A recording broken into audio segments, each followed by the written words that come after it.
Good morning to all of you. मेरे प्यारे बच्चों, आज हम सब नवम की हिंदी की कक्षा में पाठ 10 एक फूल की चाह कविता का तृतीय भाग पढ़ेंगे।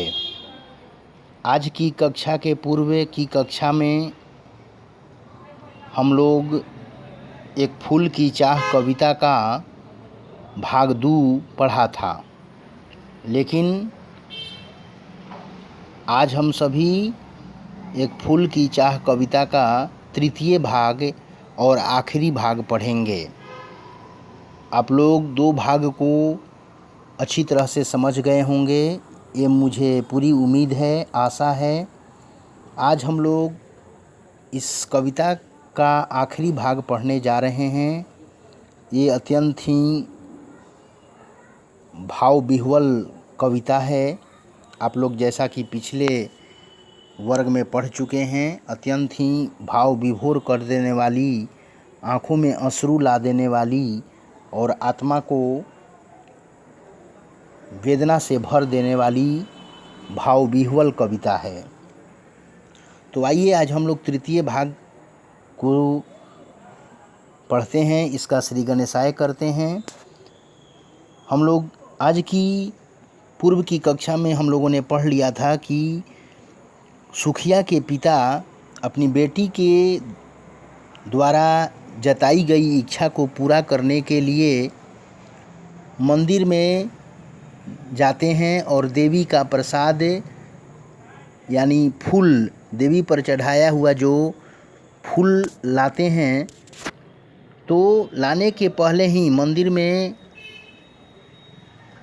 मंदिर से निकलने के पहले ही उन्हें अछूता समझ करके, पापी समझ करके मंदिर की पवित्रता को नष्ट करने के इल्ज़ाम में, पाप में सुखिया के पिता को पकड़ लिया जाता है।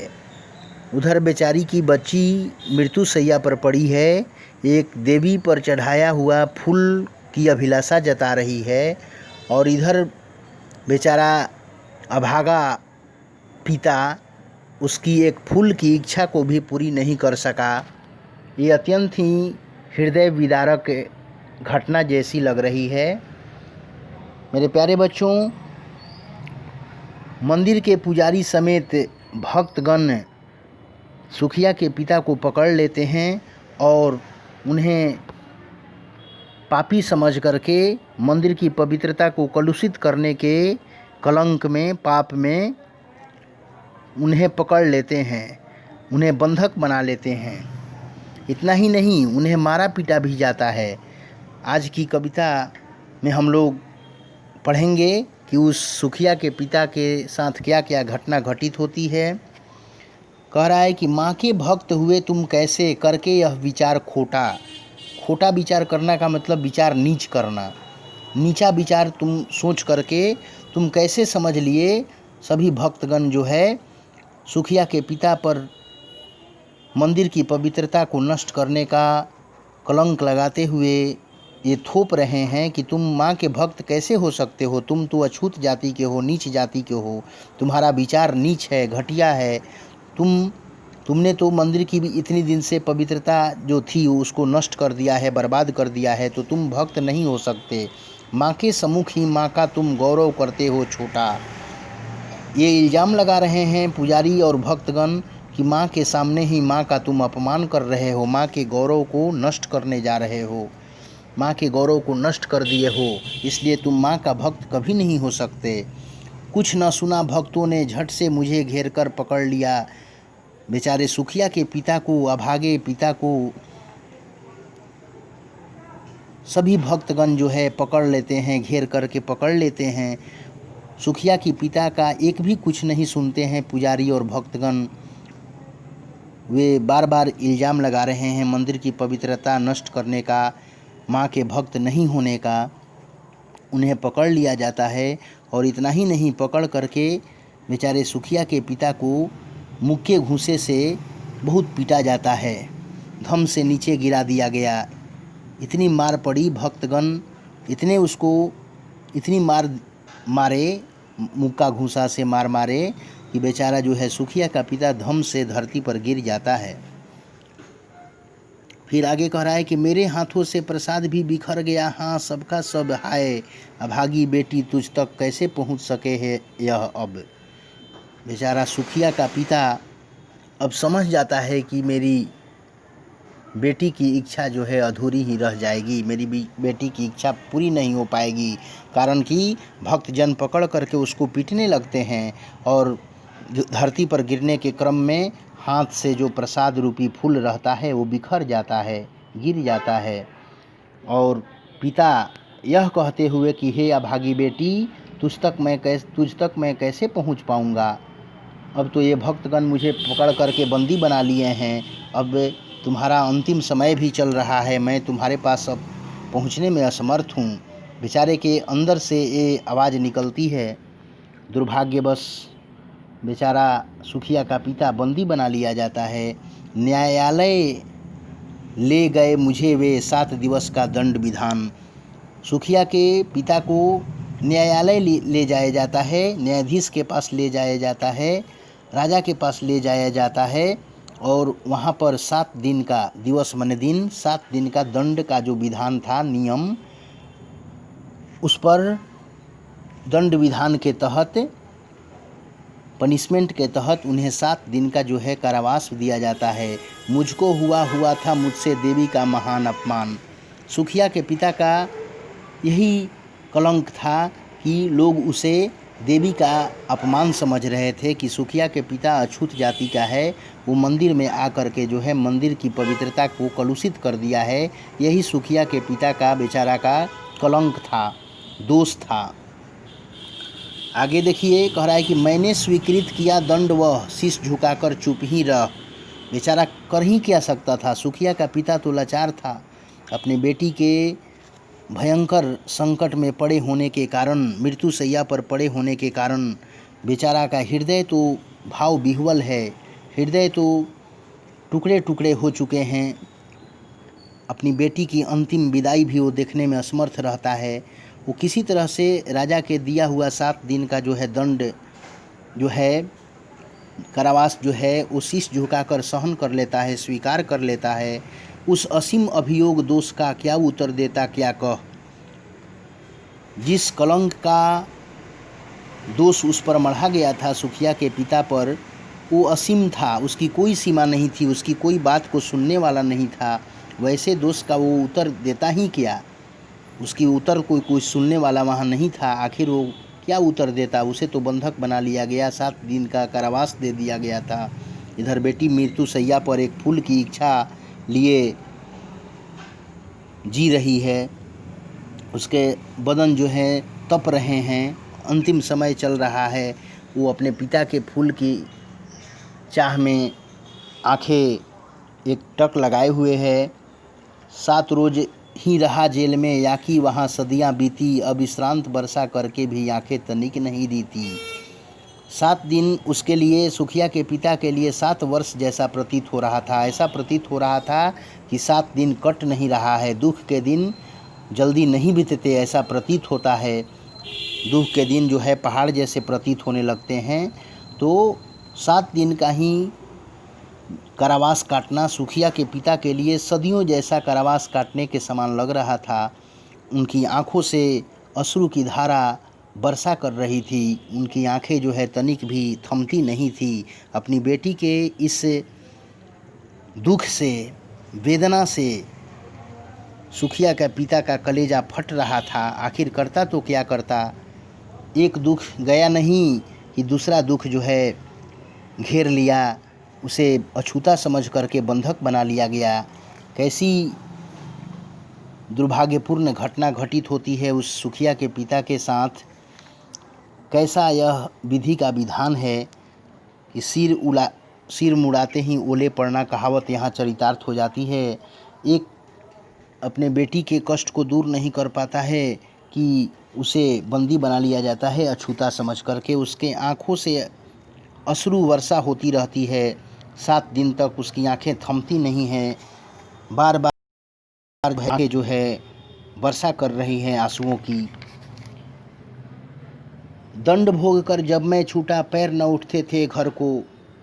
7 दिन काटना सुखिया के पिता के लिए 7 वर्ष के समान लग रहा। तो 7 दिन बीतते हैं, वो दंड भोग करके जब छूटता है तो उसके पैर घर की तरफ नहीं उठते हैं, इसलिए कि सुखिया के पिता को ये प्रतीत हो जाता है कि मेरी बेटी अब जिंदा नहीं होगी, कारण कि वो अंतिम समय उसके गुजर रहे थे। क्षण पल में उसके प्राण उड़ने वाले थे, निकलने वाले थे। इतना संकट घेर लिया था, काल ग्रस लिया था, उसका बदन बुखार से तपने लगा था कि एक दिन भी जीना बहुत ही नामुमकिन जैसा था। और 7 दिन दंड भोगने के बाद जब वो सुखिया का पिता घर की ओर पैर बढ़ा रहा था तो उसका पैर घर की तरफ नहीं बढ़ रहा था। वैसा लग रहा था कि पीछे ठेल रहा था कोई भय जर्जर तनु पंजर को, तनु माने शरीर के पंजर को। ऐसा प्रतीत हो रहा था कि आगे घर की ओर जाने पर कोई पीछे की ओर धकेल रहा है कि अब मत जाओ, जाने से कोई फ़ायदा नहीं है। ऐसा लग रहा था सुखिया के पिता को कि अब जाने से मेरा कोई फ़ायदा नहीं हो सकता है, मेरी बेटी तो चल बसी होगी। ये मन में जो है उसे दर्द सता रही है, उसे वेदना सता रही है सुखिया के पिता को। पहले किसी लेने मुझको नहीं दौड़कर आई वह, उलझी हुई खेल में ही हाँ अब की दी न दिखाई वह। जब भी सुखिया का पिता बाहर से आता था तो बेटिया सुखिया दौड़ करके अपने पिताजी के पास प्यार से आ जाती थी और गोद में चढ़ जाती थी, लेकिन वो तो बेचारी मृत्यु शैया पर पड़ी थी, बुखार से तप्त थी, वो उसके तो अंतिम समय गुजर रहे थे। आखिर वह कैसे वो पिता के लिए दौड़ करके आती दरवाजे पर। किसी भी तरह से पिता सुखिया जो है ऐसे महान संकट को झेलते हुए किसी तरह से आत्मा को ढाढ़स देते हुए, धैर्य बंधाते हुए वो घर पर आता है। उसे देखने मरघट को ही गया दौड़ता हुआ वहाँ। घर पर जब आता है तो पता चलता है कि उसकी बेटी तो कुछ दिन पहले ही चल बसी है। बेचारा को अंतिम समय भी अपनी बेटी का दर्शन नहीं हो पाता है, बेटी के दर्शन नहीं हो पाते हैं सुखिया के पिता को। उसे पता चलता है कि लोग मरघट ले गए हैं, उसे शमशान घाट ले गए हैं, उसे अंतिम क्रिया करने के लिए, संस्कार करने के लिए। तो बेचारा सुनते ही दौड़ता हुआ मरघट को जाता है, शमशान घाट को जाता है सुखिया का पिता अपनी बेटी को देखने के लिए। मेरे परिचित बंधु प्रथम ही फूंक चुके थे उसे जहाँ, लेकिन मरघट जाने से पहले ऐसी दर्दनाक विदारक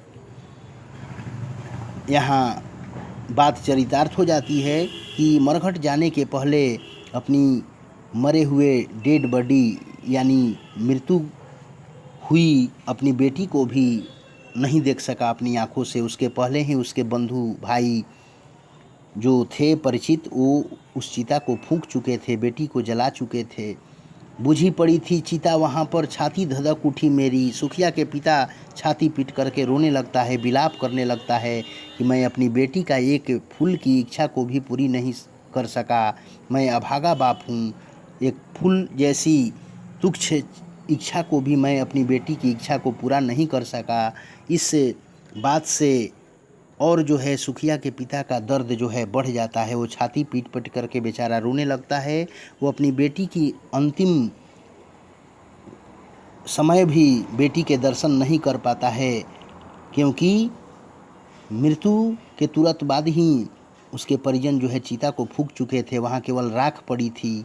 अपनी बेटी का अंतिम दर्शन भी उसका पिता नहीं कर पाता है अपनी बेटी को, और इच्छा तो पूरी कर ही नहीं सका, अंतिम दर्शन भी बेटी के नहीं कर पाता है सुखिया का पिता। छाती धधक उठता है उसका। हाय फूल सी कोमल बच्ची हुई राख की थी ढेरी। बेचारी कोमल बच्ची जो थी सुखिया, वो राख की ढेर बन गई थी, उसका चिता जल चुका था।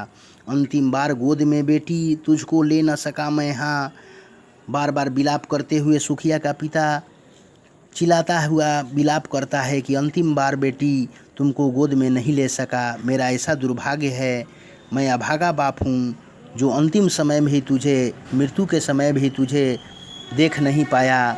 आंखें तड़पती रह गई तुझे देखने के लिए और तुम्हें गोद में भी उठाकर नहीं ले सका। ये मेरा दुर्भाग्य है, मैं अभागा बाप हूँ। जो तुम्हें अंतिम बार भी गोद में न ले सका। ऐसा कहता हुआ छाती पीट करके बेचारा सुखिया का पिता रोता है, विलाप करता है। एक फूल माँ का प्रसाद भी तुझको दे न सका मैं, हाय हाय ऐसा अभागा बाप मैं। सुखिया का पिता ऐसा विलाप करते हुए कहता है कि वह सुखिया को एक माँ के प्रसाद रूपी फूल को भी अपनी बेटी तक नहीं पहुंचा सका। वह अभागा है, दुर्भाग्य है उसका। वो ऐसा अभागा बाप है जो अपनी बेटी को एक फूल की इच्छा को भी पूर्ण नहीं कर सका और बेटी के मरे हुए बड्डी को भी नहीं देख सका, शरीर को भी नहीं देख सका। उसके मरघट जाने से पहले ही परिचित लोग, बंधु भाई लोग चिता को फूंक चुके थे। केवल राख की ढेर ही देखने को मिलता है सुखिया के पिता को।